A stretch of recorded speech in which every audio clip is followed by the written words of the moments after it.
March 7th, 2022 marked the 30th anniversary of the first broadcast of the Sailor Moon anime. To honor this, we've decided to watch the entire series from start to finish alongside of a group taking on the challenge on Reddit. This is Girl Scouts Watch, Sailor Moon, episodes 8 through 13. Hi, I'm Borealis, aka the Literal Grail. I'm Wren. And I'm Kai. We'd like to issue a retraction. I inappropriately said that I had watched the 4Kids dub. I was 4. I did not watch the 4Kids dub. I watched the Deke dub. But I started out today by watching Kids Bop's Montero and Wings and Pizza, so I don't have my life together. This was done in punishment for this heinous crime, and we deeply apologize. Okay, no, but it really isn't that bad. Although we'll get to talk about the dubs a little bit today because I did a little research while watching episode 8 because of a joke they made, so that'll be kind of neat. But yeah, welcome to the second episode. Sorry that, because I know everyone watches podcasts for the visuals, it's very important. We don't have our little characters bouncing up and down today because we are all in the same house and get to record this together. Yay! Yeah, so it'll be really nice. But see, with that in mind, heck it, let's get into this. We got to watch episodes 8 through 13 as part of the rewatch this week. I will link it down in the description. Again, you are not too far behind. You could probably still binge and catch up on this full rewatch if you want to join us. There is a group on Reddit doing this. It is awesome. But we got to watch episodes 8 through 13, which will introduce us to 2 new characters and give us probably a ton to talk about. So let's just dive in. Episode 8 was The Girl Genius is a Monster, the brainwashing cram school of horror, in which we get to meet Ami. We Ami's get adorable. Oh my gosh, yes, such a good little nerd. Also, I love the mutual crushing. That's true. In the episode, there definitely is a little mutual crushing, and they're both blushing at each other, Usagi and her, so much. Mm-hmm. But this is where I had to do some research. So a lot of people probably know the Deke dub, which we've, of course, mentioned. I did not realize there was also a dub that Cartoon Network did in English that was done by a completely different company. And then I did know of the Viz Media dub. And the reason I mention this is because Ami, very, very smart. Smartest kid in the whole school. They make a joke about her IQ level being over 9,000. And I just had to check and make sure if they were referencing DBZ or not with the modern dub. DBZ comes after Sailor Moon. Yes, which is, so I was just like, did they, because I knew the newer dub was also supposed to follow the script really closely in the original. I was like, was Sailor Moon truly the original over 9,000? Definitely not. This was just Viz Media making a great joke, but it was just really cute to look into it and just be like, oh, okay, this is not only the third dub, which dang, but does the second dub also use the first dub's theme music, or is it just? I assume the second dub uses the first theme music. I'd have to look it up. It was done for Cartoon Network, and it was done extremely quickly because they wanted a brand new dub for whatever reason. That's about as far as I got into researching. Wanted to watch the episodes and all, but I was just like, I have to know. So it took a brief break between episodes there. But we get our first new Sailor Scout. Yes. We do also get our second Sailor Scout, but I'm skipping ahead. I mean that's true. Yeah, it's just it's a good episode. As simple as it is, although I'm still very concerned where Luna keeps all of these things that she magically pulls out of nowhere. I know there's magic involved, but Luna, baby. Also, how Oh, wait, no, that's not this episode. We'll get to that. It's the next episode where she somehow ties a clock to herself, yet can't open a clock with thumbs because she doesn't Quite have remember. thumbs. I'm very concerned about what this cat is or is not capable of, including using a I computer in think this that it's best to episode. not think on it too hard. Probably true. Yeah, I mean, all cats can use computers. Although, gosh, isn't that a relic of the past, though? Yeah. This anime originally coming out in like late 80s, which Well, and the manga it's earlier. 1992, isn't it? I thought it's 80. Isn't it 80? Oh, wait, no, you're I right. thought It it is was 92. Yeah. Well, I mean, like either way, okay, but the manga would be even earlier. So they're talking about early internet era where a ton of people really still didn't even know how to use computers yet, including middle schoolers. Like it was a little bit before all of us Part of were how we know born. that Ami is a smarty pants is because she can use computers. Luna did not trust Usagi. Yeah, well, yeah, well, she in this episode straight up was like, "Yeah, I don't even know how to use computers," and then Yeah. of course the cat can. But it's it's so interesting, like that era of like we got to all grow up at least in this little group here. Sorry if you're older and listening. We all grew up on computers being brand new and learning how to use them, right? So like, Yeah, no, we had all sorts of classes in school on yeah, so things. it's wild looking back at like in like 92 because I'm the I oldest one here. yeah. That's literally my birth year. Like in 92, that would have crap. I don't know. I'm feeling old. It's so weird to see that. Like, dang. I was kind of odd one out at my high school because I didn't have a computer at home.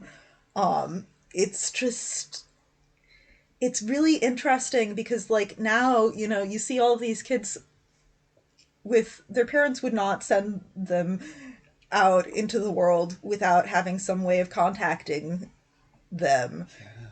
But I was in the generation where parents started to send kids with cell phones to school, where, there was a button that you had to be really careful not to ever press so that you didn't touch the internet. Yep. Yeah. Just gosh.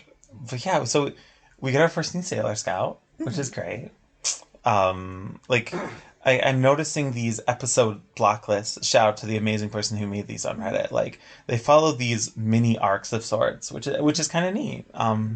So I've also learned that I think it's the first 40 episodes essentially adapt the first three books.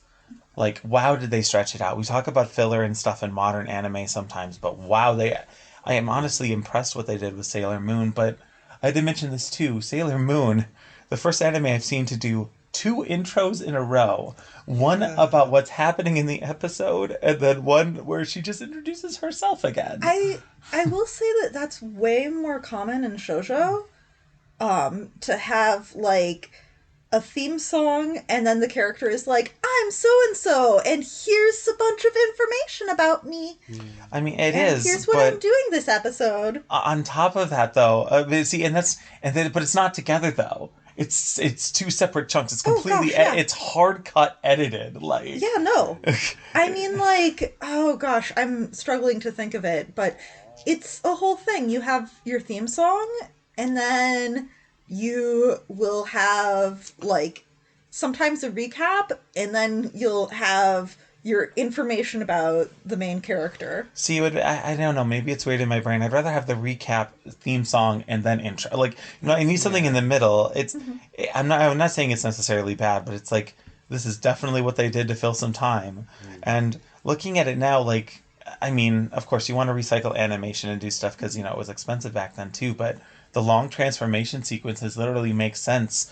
Every single character gets to do their own individual one too because we have to fill an episode and we have to somehow make this work for insert this many episodes, right? Wait, I just realized Lizzie McGuire also follows this whole theme song and then the character introduction. Does this make Lizzie McGuire a shoujo anime character? Oh God, absolutely not. Because I'm pretty sure Lizzie McGuire did not originate in Japan in any way whatsoever.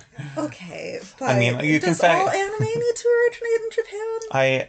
We could get into a terrifying debate on what is or isn't anime. There are some really interesting edge studies, like if you count anime as any animation done in Japan, a lot of the stop motion animation Rankin Bass movies, like like Rudolph the Red-Nosed Reindeer, a lot of the less famous ones were completely made in Japan, and some of them by Toei Animation. Look that up, folks. Yeah, Toei. Oh yeah, no, we did that over Christmas. Yeah, We watched a exactly. bunch. This goes well with Sailor Moon, literally made by Toei, but Yes. so you could technically count those as anime, but I mean, who would?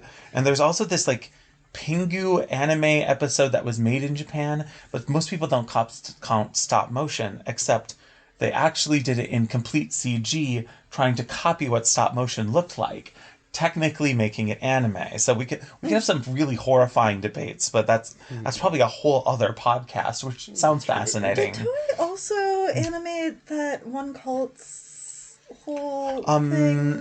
No, some of the people who went, was that? a couple of the people who went on to be a part of Toei, I think it is, did the first anime episode for Happy Time Science. You know what? I'm just going to do a brief shout out here to someone who will never hear this episode. Shout out to My Mother's Basement, who did a really interesting thing going through that entire cult's anime history. He's got a third episode on the way. If for some reason you haven't watched those, go watch them and learn about our Lord and Savior, Catboy Satan.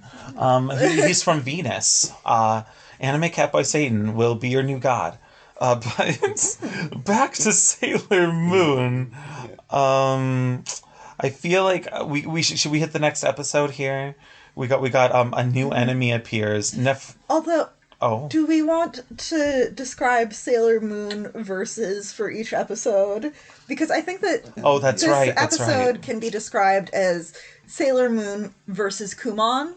Yeah, the really crappy preppy school thing, like learning. One of my center friends growing stuff. up was part of that. It's very intense and frequently sends people into just emotional spirals.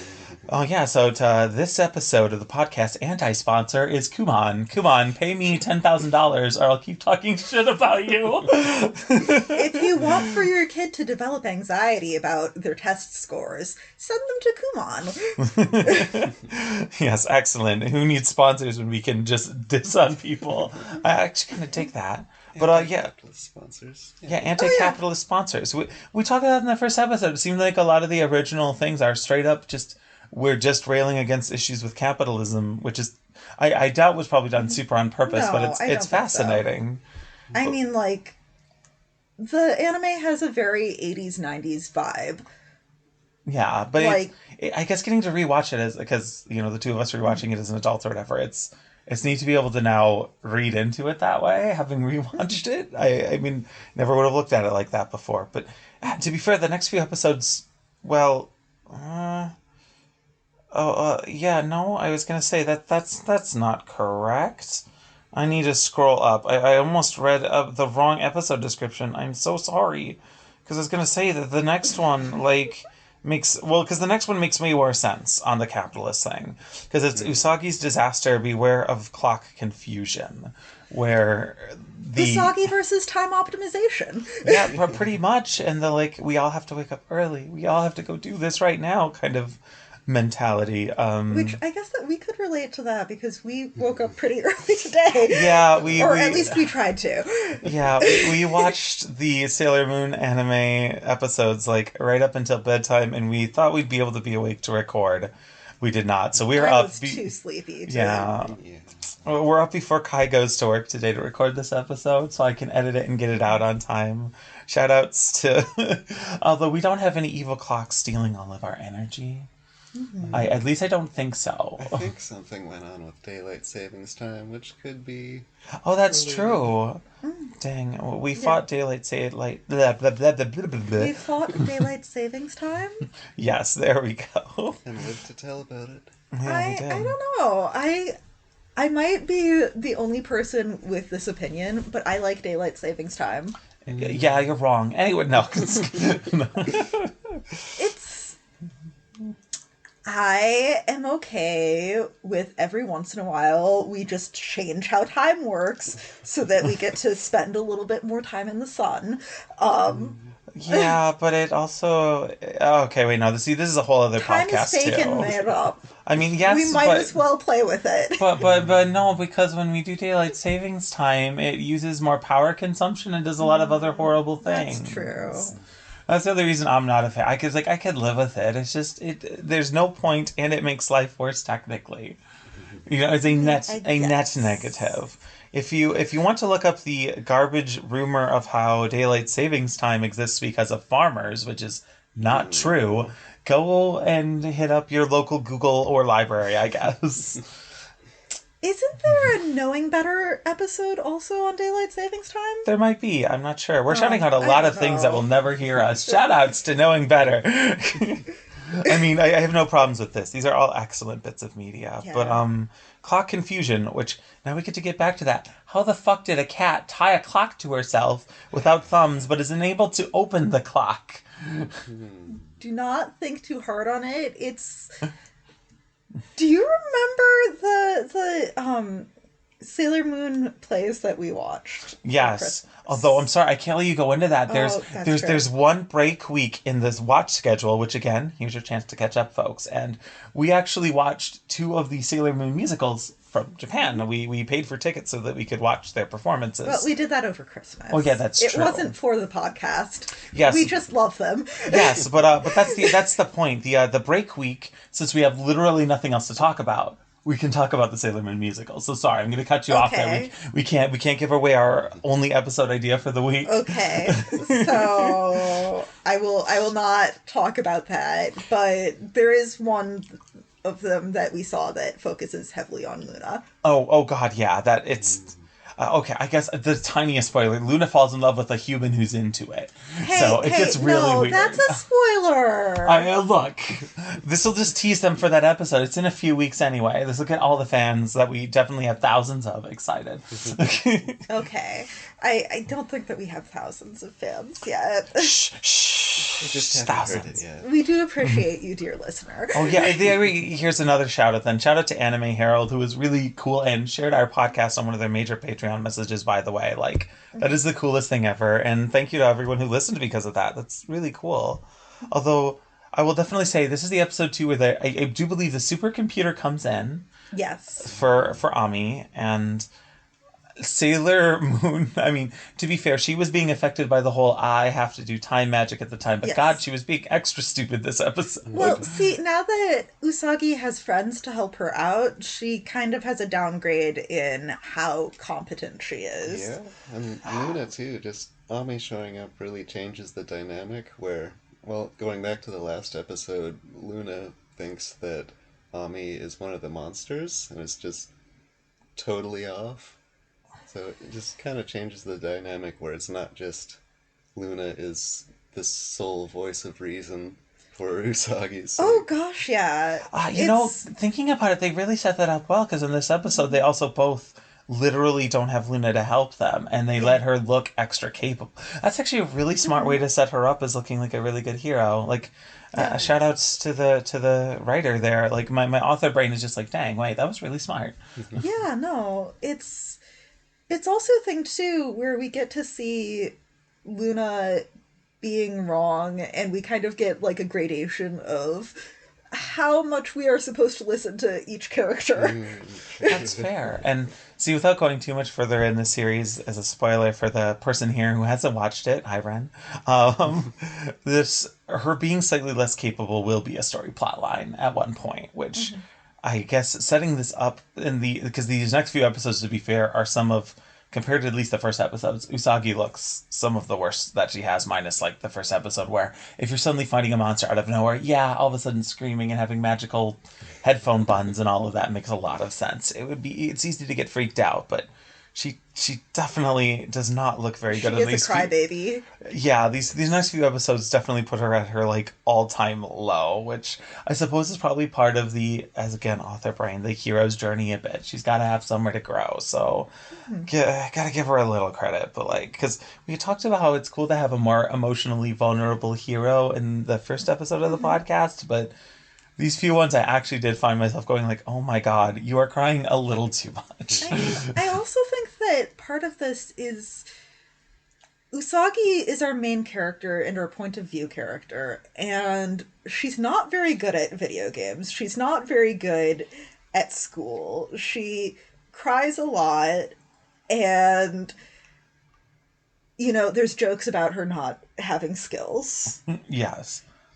It's so that people can look at Usagi and be like, well, if Usagi can get through this, then I can do anything.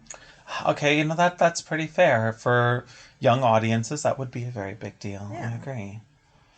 Well, heck, are we ready for the next episode? Yes. See, there we go. And now we get our second Sailor Scout. Although, I should say that we're starting to have different designs for our lady villains. Oh, that's true. Our They don't villain of the always look weeks. exactly the same in this episode. Finally, we get have- some small variations. We start to have different hags, and that is a not good segue into the next episode. Perfect. I guess where we have the cursed bus. Enter Mars, the guardian of fire. Oh, Mars is... And on this one, they battle the what was it? The exploitation of romance towards young women. Well, you say that. I say that Usagi didn't actually win this totally, because it is the irresponsibility of religious figures towards their congregants. Ray's grandfather is not very good at caring about the people that he allows into the temple. No, it's true though, and he really does try to really push, like, buy the stuff. Oh, and to be fair though, like, he gets called up by Sailor Mars. Well, I guess future Sailor Mars. She's not quite there yet for flirting with, like, Ray. like for flirting with the heckin' like schoolers. teenager. Yeah, like what the Yeah. fuck, Grandpa? But anime's got an anime, I guess. I do think that he's not actually trying to just hit on them. He's trying to be charming in that weird old man way. Yeah, but I mean, But it's according also to gross. her, according to her, like, Yeah. some people feel awkward about it straight up. Yeah, It's just no. like, dang. I mean, it's one of those things. You and I have talked about this, Allie, where, like, in an age before women working in workplaces was common, like, complimenting women on their appearance was way more commonplace because that was what people valued in various women, which is gross. Yeah, we hopefully, I'd like to say we've come much further in society, but No. not everyone has, sadly. But this episode is kind of neat. Although, I mean, I can agree with you. Also, just letting a random guy who just showed up suddenly work in a place where there's a bunch of vulnerable young women without, like, any thought about it, and then live with you, too, when you have your granddaughter there. Mm-hmm. Like, Jesus. Very irresponsible grandpa. Very. And it's pretty cool, too. We get to see Ray figuring out stuff and predicting the future with fire. Yes, because she actually has powers outside of just being a Sailor Scout, which is kind of cool. Like, I'm curious to see how they come up further in the series, because the last the one of the other later episodes that we watched, she uses them a tiny bit, but we'll get that. That's a little too far of a jump ahead. We'll get there, but it's neat to get to see a Sailor Scout. I guess Ami does have the being smart, but I don't necessarily, I can't really call that a superpower, where she literally can do mystical stuff and then like eventually uses like seals and everything, like actual Japanese religious stuff, which is also a later episode, which we'll get to that. But it's really cool, I guess. Like, I know she's supposed to look like at least to me, like, she is definitely the offensive fighter type, like, Sailor Scout. She definitely is. There's more of that later. Yeah, well, eventually we have a whole planet of Sailor Scouts. So we're watching the whole series start to finish, movies included, so we're going to get to see everybody. And this time, 2 people won't be cousins. Can't wait for that. Sorry for the spoilers. See, Wren wouldn't have seen the original where they decide to take the 2 lesbian girls and make them cousins in the original dub, which is really weird. So you get to miss out on that terribleness. But yeah, they managed to, of course, like again, this is the crybaby thing that I don't want to get on the scary bus, which is reasonable, but it's just like, come on, come on, come on. Although it is funny when she finally confronts her fear, Ami isn't able to get on the bus. It's true, and Yeah. it is funny how she confronts her fear by being like, "I'm going to pretend to be a very confident person, and my choice of that is a flight attendant." Yeah. And then she talks to the bus driver and it's like, it's my job to make sure that everybody gets to where they're supposed to be safely and comfortably. Yeah, it's just like it's such an interesting choice. Like a flight attendant is the thing that will make me confident enough to get on the scary it's bus. not just a flight attendant. A pretty flight attendant. Oh yes, that's right. It has to be a pretty flight attendant. That's true. She always, it is true with all her transformations. She always says like they have to be beautiful or pretty. Gorgeous, I think pretty. there was one that she didn't. I can't. It's exactly going to place it. It was be in this later. block of episodes. It's going to be later when they go on the luxury cruise. Yes, I was about to say yeah. I was gonna say She's a cool photographer. oh yeah, they all need descriptors because we can't just be a photographer. Yeah. Although I like that though because I assume that Or the maybe dressing... she's not cool. She might have been trendy. I don't remember. Well, it was the first episode in this block with the cram school, and she. oh yeah, you're right. I think she just said a doctor from the university. With Oh, no yeah. descriptor. Yeah, no, you're right. That's the one, yeah. Mm-hmm. Although, I guess this is going to be a really weird way to put it, but, like, I think the cool descriptions is almost like you know how Barbie has every job kind of thing? Oh gosh, yeah. I think it's literally that. It's to be like, these are things maybe I want to be when I grow up. Because, she is a middle Definitely. schooler. It's often tough to remember that she is literally a middle schooler. I mean, they get a little older during the series, I think. But, like, it's because they don't look that much different than some of the adults in the anime. Not all of them, because some of the Sailor Scouts eventually will be adults. But, like... terrible spoilers. But like, so it's like, yeah, no, she's really just a middle schooler, just dreaming about cool jobs. So she's like, I want to be the pretty this or the trendy that. Mm-hmm. Sailor Moon, the superior Barbie. I mean, well, she's thinking about things in terms of these are different careers that, like, probably not Barbie at the time. Oh yeah, maybe, to be fair. Actually. No, it wouldn't be Barbie quite at the time. It would be like a Chan came earlier. That'll be an eventual episode of Anime Through the Ages where we'll talk about that. Sorry, yeah, future video content on this channel that I'm already I can already plug. Yeah. We're going to compare some older Barbie cartoons to Leica-chan's cartoon. Yes, which is Japan's Barbie. They had OVAs essentially come out at the same time as the original Barbie. Well, they're OVAs. They're 2 mini episode things, kind of like movies for TV. They're basically OVAs. Which, speaking of bad localization... Oh, yes. Leica got named Lisa. Yeah, and to be fair, a nice part about the Viz Media dub, because I can bring this back into Sailor Moon, they actually stick with all of the Japanese names.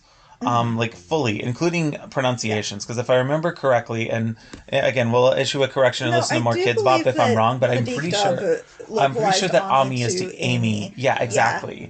So things like that. See, yeah, sorry, Wren, you've missed out on some of the weirdness here, but you get to enjoy it honestly in the probably highest quality from the start. You're pretty lucky. But yeah, so that has honestly been really nice. I didn't expect to enjoy it as much as I did coming back, but I bet as a kid, I mean, let's be real, I probably just wouldn't have noticed. But as a, because it would have just been names like, oh, that's slightly unusual. But as an adult, it's just like, I really appreciate less, I don't know, trying to act like we can't understand a slightly different culture. Like, I mean, it's as bad as the Pokemon eating donuts when they're rice balls thing. It's like, you don't have to go that far. Like, I get it. There's going to be some things maybe we don't get. But we have an episode where we go to a Japanese shrine. Like, You don't have to localize Yeah. that hard. We get it. This is a No. religious thing for another group of people. We're Which, how do you smart. even localize that to the United States? I don't think that there's I that mean, many they didn't. shrines Well, in they the just cities. didn't, and that's kind of the point. Yeah. And it's just like they didn't need to go as hard as they did. Although, I mean, we've learned. I mean, Deke, Four Kids, all that stuff. Like we've learned that kind of stuff is over the top. Like, and thank God that for the most part, unless it's tiny little subtle references, we don't get too much weirdness with localizers these days. Like going way, way too far to mess with things. And because to be fair too, even in like really old VHS releases and sometimes like the original DVD releases of older anime, you used to get a small booklet with them that explained the Japanese references and jokes and certain things like that too, which is cool. And I prefer doing that over erasing it. Like, I do really miss when fan subs were way more common. Seeing fan sub explanations Yeah. of various Japanese concepts, And and like then the puns and such Yeah. sort of explained. there's the iconic fan sub that has for Death Note, where, oh god, what is it, Ali? I'm sorry, I've never It's- seen the fan sub for Death Note. Oh,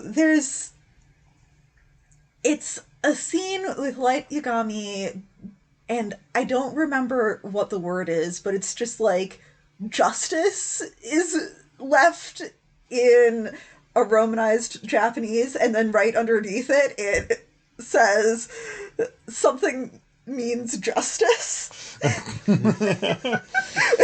I mean, they still do that in a lot of Something manga like that. translations these days too, though. And again, I just don't know. I appreciate that over, like, what is it? Gosh, I'm gonna have to remember the exact name of the series, which is gonna be really. Actually, no, I should be able to do this. Kaneko's Life is an Assassin. There we go. Where like some of the, because we have a snail here, so hard snail. Like they do all of these little alliteration things, and they always have little notes in the translations explaining how they attempted to make the alliteration match the Japanese alliteration as much as possible, and what the words actually were in Japanese. Like, and I like that. That's really cool. Also, shout out to that manga series, because we have to shout out everything today. Great series, go read it. I think it's put out by Seven Seas. Just gosh, wonderful. But from there, we could talk about Usagi vs. Rei, Nightmare in Dreamland, where where they fight against Disneyland. Hashtag say gay. Wait.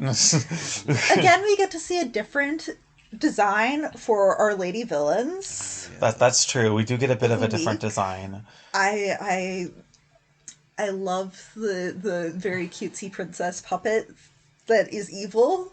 I would agree. And of course, we also get to see an entire castle and an amusement park dissolve and no one notices. Although, I mean, there's no way, I mean, you can't say that that castle is not influenced a tiny bit by Disney. Like, it definitely, so I make the joke yeah. earlier, but I mean, definitely. Yeah.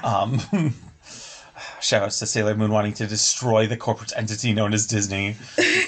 Hashtag anti-Disney Sailor Moons. I mean, yeah, though.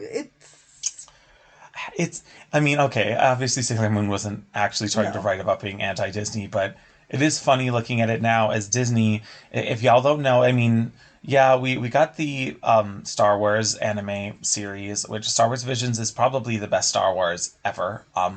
I say that unironically as someone who admittedly has not watched a ton of Star Wars, but that made me interested in Star Wars, literally. So I think that's a sign for it, but Disney is straight up making anime now.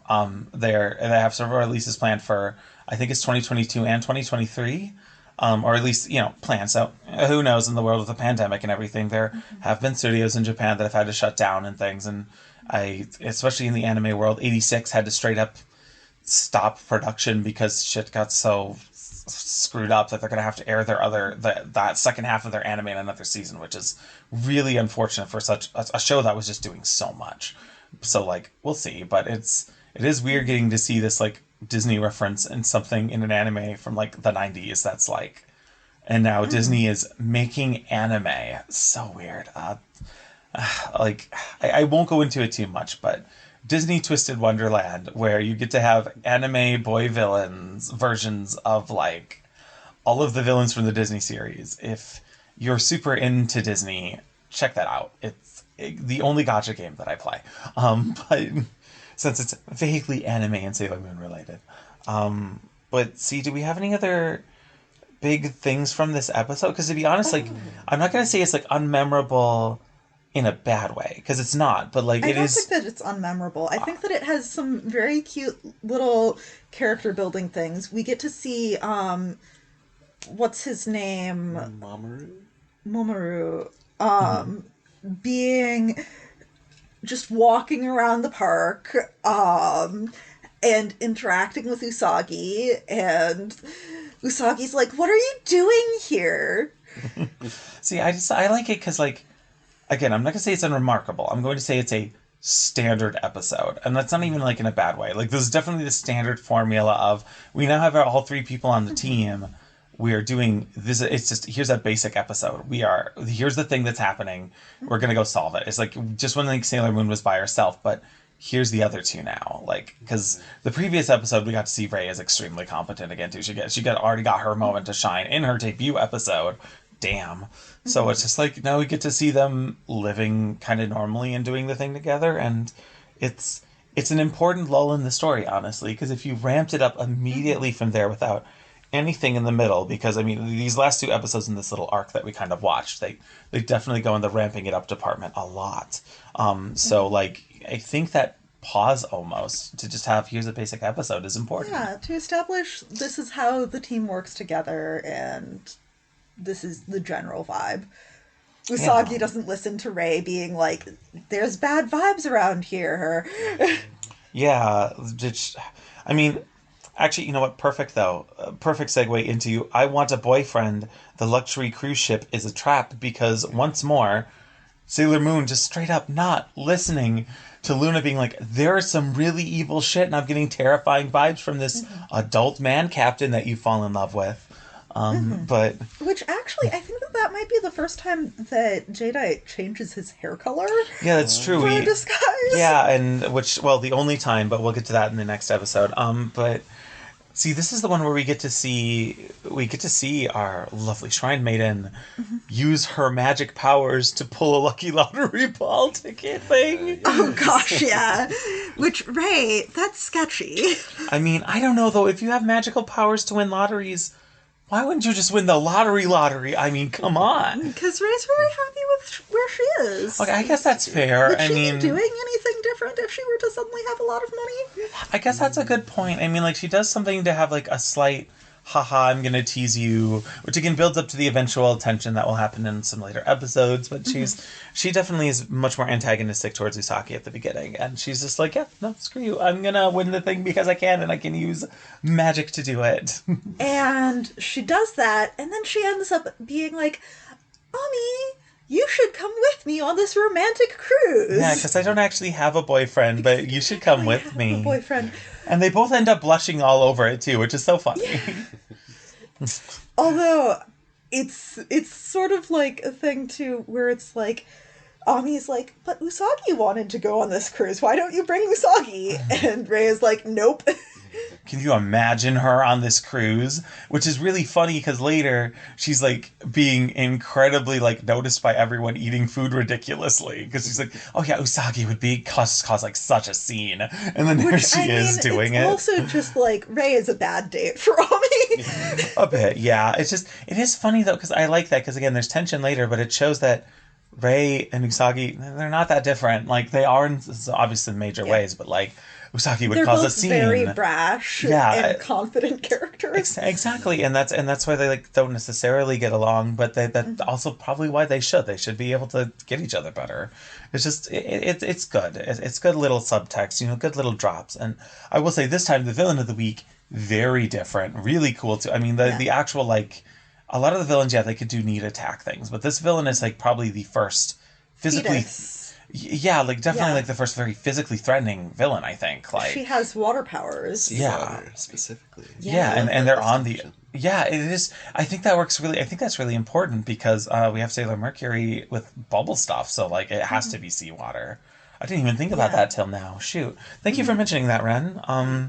Because, heck, that's important, because otherwise she could probably, like, control Mercury's It's stuff. also Ooh. kind of important because for the larger plot, Thetis came up with this plan to, like, suck a bunch of energy off of the humans because she's planned out this romantic cruise thing and she's going to steal the couple's energies. Oh, yeah, and she seems to be a little bit into Jadeite. Like, we can't deny this. She's into Jadeite. It doesn't seem to be entirely reciprocated.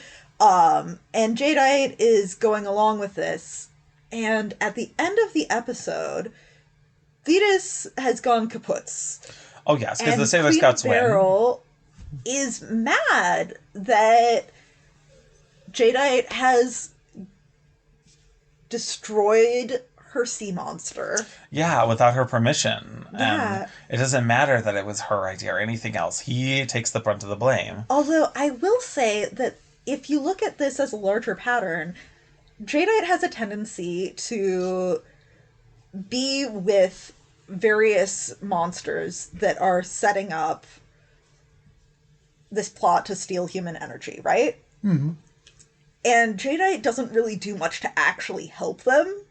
It's true. At most, he was reading stuff on the radio show, Yeah. and that's about, to what I can remember, that's most of his involvement. He was reading stuff on the radio show. He was in the shrine interacting with girls. And he could have been the one taking on the Sailor Scouts. He's letting, like, these monsters just take the fall, essentially, which, I mean, that changes in the last episode we watched, of course, but, like, it's, because that's part of the threat, is that basically, if your next mission doesn't succeed, I am putting you into eternal sleep. Yeah. Like, and there's a bunch of people in the background who go, yeah, very spooky. Not good, not fun stuff. So it is interesting that it's, like, finally his time to try to shine and be a villain. Like, he's obviously kind of being built up as this scary figure, but he doesn't do a lot of fighting to be the scary figure. Yeah. Although before we get into that episode, because I feel like we're leaning that way, I think it's important to mention that Sailor Moon, Sailor Mercury, and Sailor Mars, like, Sailor Mars and Mercury fight on their own in a little mini team thing when Sailor Moon does her own little fight. And I think that's really important in the next episode where, like, it shows that they are capable of working independently but together, because in the next episode, the big fight that does end up happening with Jadeite, like, we'll build into this a bit, but they all end up having to not exactly split up, but, like, do their own things and strategize and do a thing together to be able to win. And I think that's important, like, because we've been noticing the small builds of how they've been growing the characters. Yeah. They set that up really smart for, again, trying to take, you only have, like, 3 books to work with, and trying to somehow stretch it and build it into something. They're not doing the mistake that some anime have of either moving too slowly or too quick. The, like how to even put it, like, the pacing. Yeah, the pacing is still good. Yeah. No. You've got... Each episode can be taken individually as its own thing and will be a full story. Yeah, like, you could watch this syndicated, which happened a lot, and it would still work, which is cool. I mean, especially with the intros and outros both having recaps. Yeah, exactly. So, like, you could still watch it syndicated, but getting to watch it all in a row, because, I mean, I watched it syndicated as a kid. I mean, like, I didn't get to watch every episode in order. I tuned in every day and then every weekend, and I did my best, but, you know, it's just like they only air so many of whatever, so, yeah. I mean, I would watch it at daycare, and then I ended up watching it with Connor, so, you know. It wasn't the original airing, but I have some disabilities and nerve damage. When I was younger, I started watching Sailor Moon in the hospital when I went in there for that every morning. It was right around when Sailor Moon kind of got to the U.S. and got popular a bit, like, at least a bit more in the States. It was not the very original airing here, don't get me wrong, but, you know. So it was just every morning watching it, and then when I came home, it was just part of my routine, because at that point, you know, I'd been, like, out for a while, and I needed comfort media, and so Sailor Moon was that. So it was really nice. But heck, see, this is perfect. We could go to... Wow, this episode title is a tiny bit spoilery. Girls Unite, the end of Jadeite. Oh, rhymes. Nice rhyming. Yeah, good job. But yeah, so Jadeite it is. It's his last chance. He's gonna challenge the Sailor Guardians. He calls them not just them out, but he like creates a giant, massive face vision thing of like come to this airport. So like cops are around, like even the kids at school are like trying to go. And this, Yeah. it is funny though because it does show off some of the like this is what Usagi is like. She's like, wouldn't like trying to keep kids away. Like, why would you go and do this dangerous thing when you could be home studying? And everyone's just looking at her like, even the teacher's like, do you have a fever? Like, Yeah. Motoko is really cute in that he's like, I like that you're unique and have an interesting perspective on the world. See, shout outs again to our lovely arcade man being the only one who is like a semi-positive role model half the time. I mean, let's be fair, Usagi definitely could do some things to improve on her life. No one has to be a model student or anything like that. Like, not necessary, but like... Not everybody can be Ami. Yeah, but she could probably do a few things to slightly improve her life. So, She's but like... not very good at video games, and maybe she should devote a little bit more time to her studies. Yes, but I do appreciate that he is at least giving her any kind of like positive moral support. This is the episode too where she's like imagining what if he was Tuxedo Mask. So we get to start that silliness. Oh gosh. Oh wait, this is the one where we also get to see the Tuxedo Mask constellation that definitely exists. Oh yes. Shout outs to the new Zodiac where you can be born under Tuxedo Mask. The true sign for all non-binary lesbians. Absolutely. Oh. Which we still have to figure out, because part of Usagi's intro is she talks about her blood type and stuff, which is, of course, that's more of a thing in Japan for personalities. We still have to figure out our blood types here somehow. We'll have to do this and look it up, and I promise at some point if we can find them, because I mean it's not like we all have that information written down. We'll do our awful Sailor Moon intros for ourselves on one episode. It'll be great. But yeah, you can now have that. Well, I guess the arcade guy also gets his own constellation, so Yeah. I guess you could also be born under that one, but I mean, I don't know. I want to be Tuxedo Mask. Virgo Libra cusp. So boring. Tuxedo Mask, A+. But see, maybe this is just me being an astronomy nerd, but I really wish that astrology charts would include Ophiuchus. It's true. There would be less of the why does cusp exist things. Because Kai and I are both cusps. I should look you up, actually, right at some point. Because it would be fascinating. Because apparently, astrologically, that makes us very compatible with multiple people as we sit and record a polycast. Like, a polycast. A podcast is a polycule. I like the... Yes. Yes. But, so we get Jadeite in this episode. And they're coming to the airport. And part of what Jadeite is doing is he is very strong. He knocks out... I mean, they also take the train to the airport. Oh, that's true, which is controlled by him, theoretically. Like, there's not any sort of train conductor there or any other people on the train. Yes, he knocks out they know that they're going into a trap. Yeah, and he knocks out every police officer there, anyone else who's around. Like, I say, even though he hasn't fought very much, they do take this... They only really give him one episode to build him up to be, this is how big and scary he is.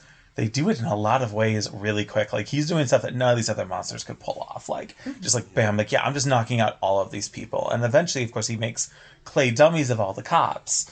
And, which, I mean, if I were Ray, I would have just blown up all the cops anyway. But, I mean, what? Oh, God. Hashtag Sailor Moon says all cops are bastards. A lot of hashtags in this episode, too. Wasn't there another thing with, Usagi...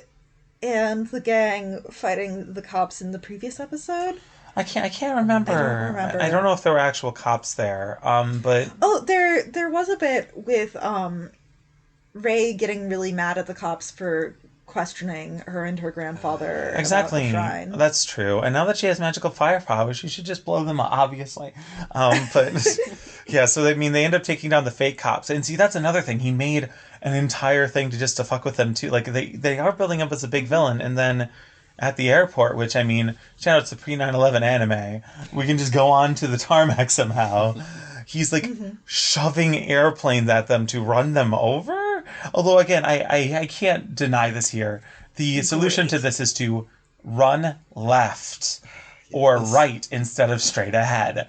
I mean, this is definitely middle school girls being superheroes. And I say that as also a haha silly, but I mean, the anime has to exist and work. But it kind of works in this case because it's middle school girls who are freaked honestly, out. It feels kind of like an arcade game.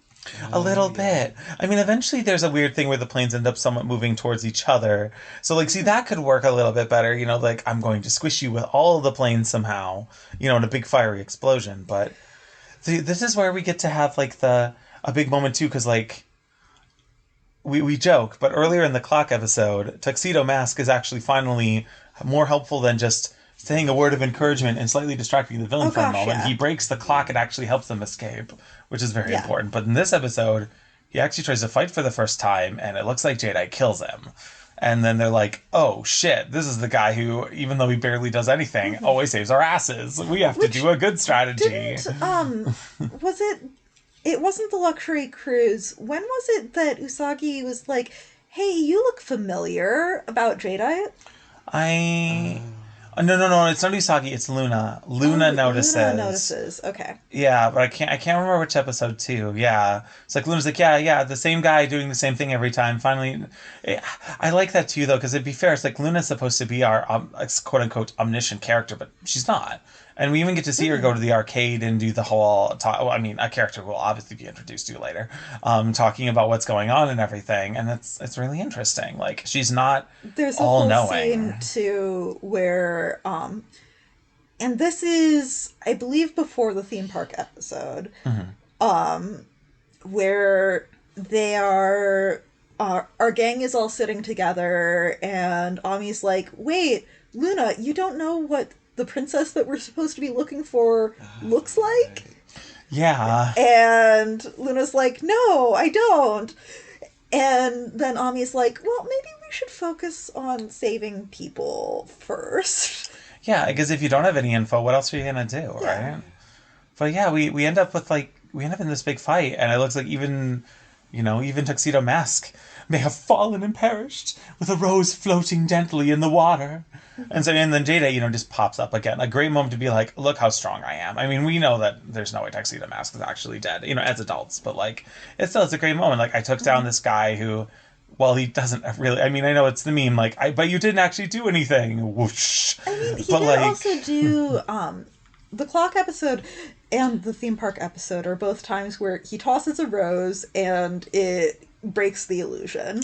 Yeah, and he does break some glass stuff that was surrounding Usagi in a previous episode. Yeah. We talk about that on the first episode of the podcast. But now the three girls have to fight, which is also cool though, because we get to see Rei use like shrine magic stuff and not just fire magic to mess with Jadeite's ability to use his mind control stuff. And I think that's really cool. It's neat that she gets her power set outside of just being a Sailor Scout is also used. It's kind of like this is going to be a really weird reference because I don't know if either of you have seen JoJo's, but the series starts with this magic stuff called Hanlon and then moves on to they have all the stands that everyone knows. And then they just completely make Hanlon completely useless as the series goes on and forget it exists in any way whatsoever. So I appreciate that, we know that she's got some different power sets before she becomes a Sailor Scout. And we're not going to just completely throw them away. They may not always be because I don't know, I don't remember the series enough to know if she keeps using them, but I appreciate it. Yeah, I appreciate that she uses that a lot. That's cool. It's I don't know. It's not forgetting an important story element or again just abandoning it. If that makes any sense.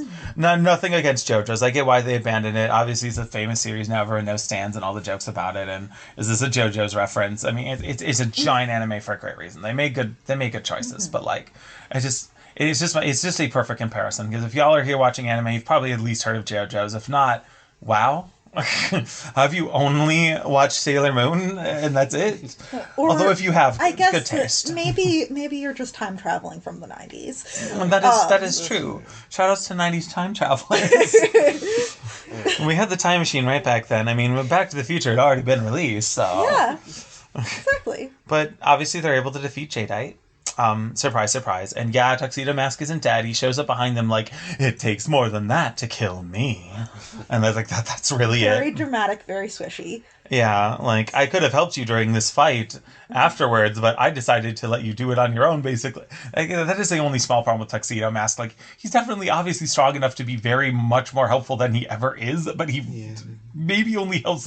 He's like a Deus Ex Machina, but he's not even a good Deus Ex Machina half the time. He's just like, I'll briefly barely save you. He's there for emotional support. Okay, yeah, to be fair, though, that's a good way to put it. I mean, it does let the girls have the spotlight. Mm-hmm. Like... if we're going way too logical here, of course, yes, he should probably be fighting the evil demons and stopping them and not letting them get away so easy. But, like, in terms of writing, it makes sense. We gotta let the girls do the thing. If he were to do that, then Usagi would never learn to fight on her own, and she needs to do that. Yeah, I guess that's fair. I mean, this is like one of those, like, God, I'm just gonna shout out everyone today who will never hear this episode. Shout out to Masako X doing his, like, What If Dragon Ball series and, like, showing how if different characters made one different decision, how weird things would be. Mm-hmm. It'd be really fun to see, like, what would happen if Tuxedo Mask actually just fought full out from the beginning. Because, like, eventually there's going to be major cataclysms that the Sailor Scouts have to solve, and they would probably be less prepared. And it would be very interesting. I mean, like, I don't think that Usagi would be useful if she constantly had somebody actually stepping in instead of her having to rise to the occasion. Yeah, that's actually really interesting. Okay, you know what? I'm going to give Tuxedo Mask, like, you've changed my mind of it. I'm going to give him a little more benefit of the doubt, unironically. Like, I hadn't thought of it that way. You were very correct. But, yeah, so Jadeite gets frozen eternally in time. So, for any of you who do know the series, that eternal sleep thing. We'll talk about it during the musical episode without giving too many spoilers as best we can. But that episode talks a little bit about who those folks actually are in the monster world, and so it's particularly tragic this happens. But sorry everyone, we're building you up with hype spoilers to get you all excited. But heck yeah, was there any other major stuff from this episode? Because if not, we are closing in on the getting to be like near an hour of recording again. Dang, no, I thought this was going to be a shorter one, and here we are. I mean, Allie, every single time that we do this, we're going to be going through like a bunch of episodes. Well, I know. I don't know what it was. There was a big build-up. Yeah, I just thought it was like we got 2 new Sailor Scouts. The characters, now we're there with the characters, and we're still having a bunch of plot. Yeah, I guess I'm just like... It is silly. Maybe I shouldn't have looked at it this way, but I was like, this is Sailor Moon. How are we going to in-depth analysis it that hard? But gosh, there's so much cool stuff in even just Sailor Moon. I'm so glad we're doing this rewatch. Like, this was just I was going to sign up on Reddit thing, and then I'm like, let's do a podcast, and it's so worth it. I will also say, Allie, it's Sailor Moon. There's a lot of stuff in Sailor Moon. It's true. I mean, we are watching a lot. We will be able to finish the whole series in a year, which is amazing on this schedule. And it's only 70 episodes a week, which again, I'm just going to shout this out. Start watching with us. You're not that far behind. A few more episodes from now, I'm probably not going to be able to say go binge it all, but it's about 6 episodes or 5 or so a week, and it works out pretty good. And you can watch that whole series in a whole year. That's kind of cool that way. And I mean, if you're actually just binging start to finish, I mean, yeah, you'll get it done. But you should follow along with us because that'll get us more podcast engagement. I mean, that'll... Okay, no, to be fair, I mentioned the Reddit thing too because each week everyone shares their experiences with the episodes on Reddit.